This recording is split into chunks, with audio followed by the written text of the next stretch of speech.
You've lost a little bit of weight, and they say, okay, you're looking good, tell me what's happened, and you can say, I'm so glad you asked, because that's when you can speak. So I tell you these stories because these were both they were diagnosed type 1 diabetic. And what are we told about type 1 diabetic? That they can never be reversed. In fact, some of the guests used to get upset with Bob because he sat next to me every meal.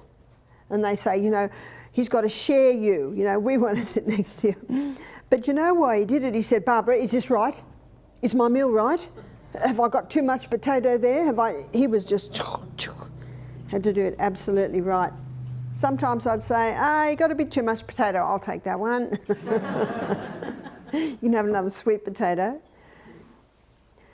Because being mindful of the glycemic index, it's good to get a glycemic index. The glycemic index is a reading of how quickly the glucose in that food is released into the blood. So the glycemic index sits at 55. So anything under 55 is considered low GI or low glycemic index. And they're the foods that are the best for the diabetic because they slowly release the glucose instead of a quick high. You don't want some quick highs. So cherries sit, in fact all your berries really sit at 26. Grapefruit, it's probably not a surprise that that sits at about 25. So they're great fruits for the diabetic. We also discussed how the grapefruit is great for someone who's on the antifungal diet because it's low on the glycemic index. So sugar, it's not a surprise that sugar sits at 59. But what is a surprise is that white, so all your white flour products, that's wheat, that sits at 69. We looked at this earlier in the week, and it's because of the type of starch that was created in the hybridization of the wheat.